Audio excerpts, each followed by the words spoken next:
Microphone check, 1, 2, what is this? It's the 5'7" assassin in the podcast business.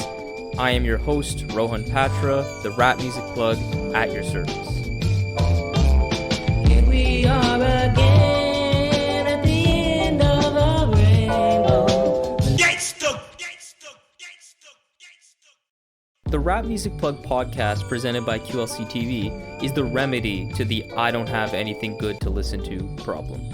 Through in-depth album and song reviews, as well as artist interviews and general rap commentary sprinkled in between on all of what the mainstream and underground rap scenes have to offer, this is your one-stop shop to knowing what to add to your queue, play next, or pop into your record player. Welcome to the show. Being concise is a special skill to have, and in today's day and age of short attention spans and an onslaught of content being thrown our way every single day, the ability to make an impact with swift precision has never been more powerful. Very few rappers in today's game successfully do more with less as consistently as Earl Sweatshirt. Earl's career started off with an insane level of hype as part of Odd Future, and Earl was anointed as this major force to be reckoned with before he even hit the legal age to do anything in his life. As his career has progressed since his return from his private school or boarding school exile when he was still a child and the Free Earl movement, Earl's music has grown more and more reclusive with each and every project.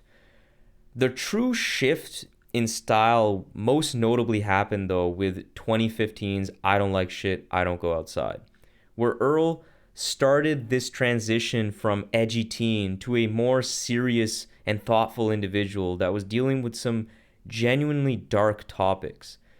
The album was all but fully self-produced and introduced the world to the gruff, wary rapping style that would further grow in its sluggishness as the past decade would progress.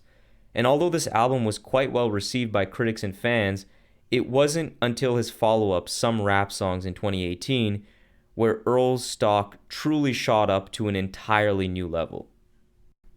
One of the key reasons why Some Rap Songs was such a watershed moment for hip-hop was due to its powerfully raw and emotive lyricism that was captivatingly downtrodden.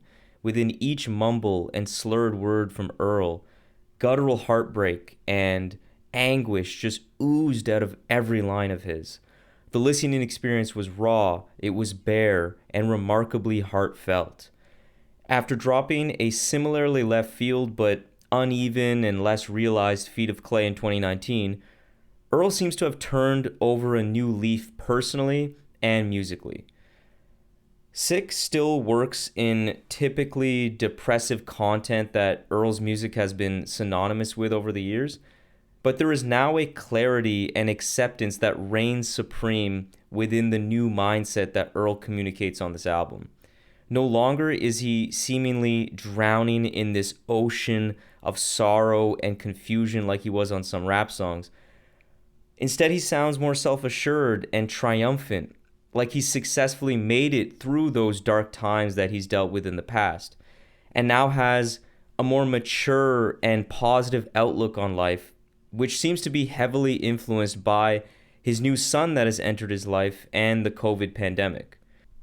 These influences manifest in the music in a way that adds weight to this rejuvenated spirit in Earl's messaging, making it feel urgent at the same time. It's almost as if having some level of hope in the face of a worldwide pandemic with a son now by his side that he's responsible with, guiding through the world is not just a potentially healthier way to live, but a necessity for him. Being a depressed curmudgeon is no longer an option. Beating himself up over past mistakes, regrets, staying stuck in cycles of sadness related to previous traumas he's dealt with can no longer continue. This isn't cheap, vapid, I love my wife positivity from a Chance the Rapper. It's far from it.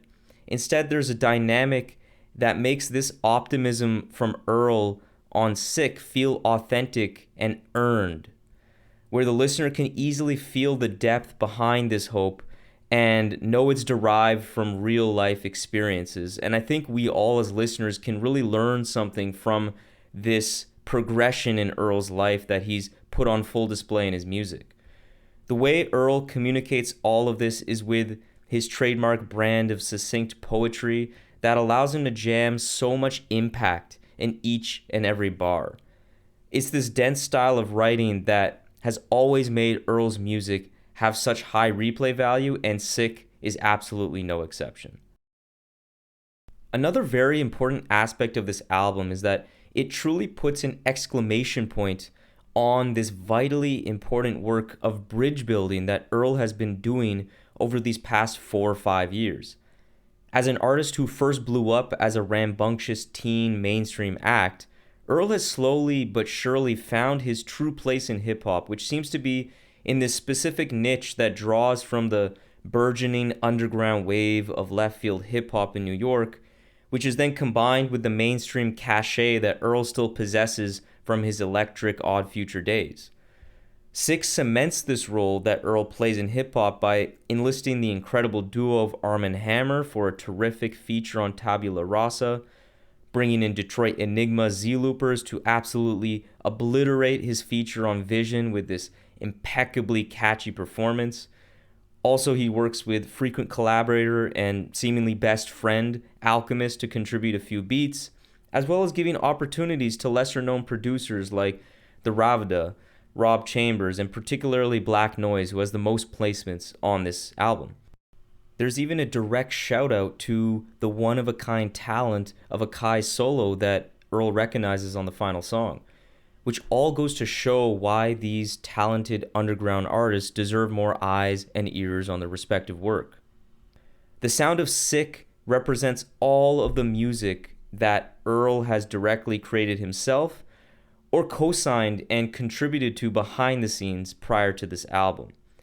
Not only is Sick celebratory in nature from Earl's lyrical perspective as a person, but Sick in a way is a celebration of the current state of underground hip-hop, showing just how ripe the harvest is nowadays for the listeners who are truly in tune. Now, if we get more in depth into the production of this album specifically, unlike the abstract and glitchy, warped chops that were littered throughout the groundbreaking Some Rap songs, the sound of Sick is significantly more accessible, rough, and grimy. And rough in a way that isn't actually really rough. It's almost a kind of a misnomer of a word use that I just gave you there. It's rough, but still at the same time very polished. It's interesting. The sound of Sick is mechanical, boomier, with significantly more hi-hat and bass presence than you would have ever really expected from a previous Earl album, which certainly translates to some of the flows Earl uses, adopting a much more catchy and infectious energy that feels a bit more aligned to more mainstream forms of hip-hop, like on tracks like Lobby and Vision that hit really hard and honestly work really well within this track list. This sense of added clarity on Sick is aided by the masterful mixing by none other than Young Guru, longtime collaborator with Jay-Z, and it's notable because there's this beautiful mix of grit and warmth found in the details of these instrumentals.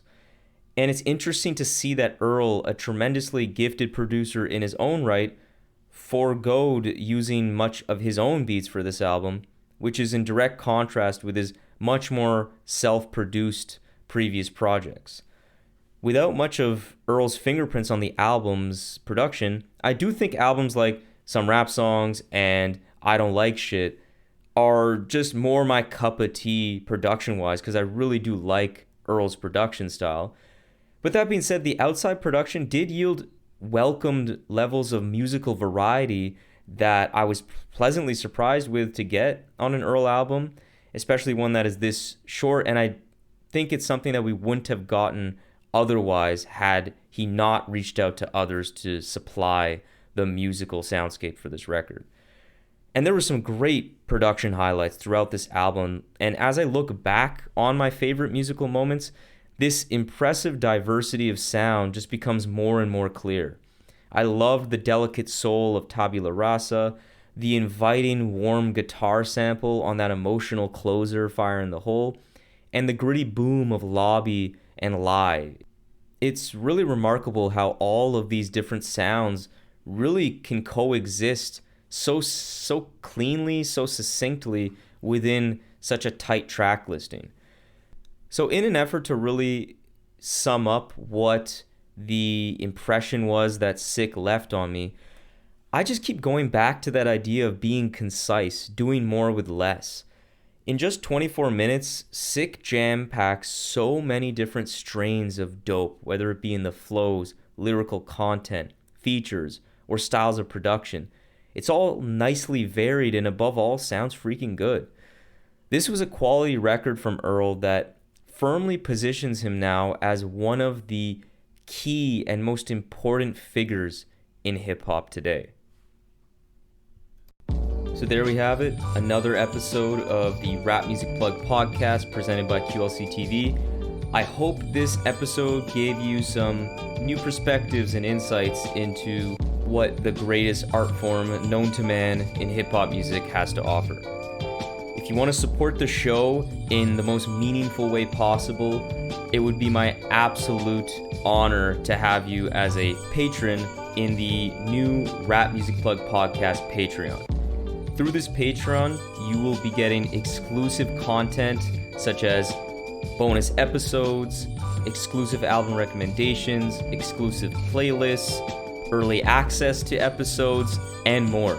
And above all, though, you will be able to support the show directly in a way that will not only justify the crazy amount of time I spend on this show already, but allow me to cover some of the expenses related to supporting all of these great artists that we cover on the show through the website, and will allow us to sustain and build on this amazing growth that the RMPP has experienced recently. Big shout out to Dano of Free Music Empire, Levy, Mahima, Jeff, Fatman Toom, and Khalid for your generous support through the Patreon. I really appreciate it. So if you have any questions about any of the Patreon stuff, or just want to keep tabs on the show, interact with me on rap music and all the great stuff that we can talk about, follow me on Twitter and Instagram at rapmusicplugpod, or shoot me an email at qlctv.podcast@gmail.com. You can also rate and review the show on Apple Podcasts and subscribe on YouTube and Spotify as well. But that's enough self-promotion for this episode. I hope you enjoyed it. Peace.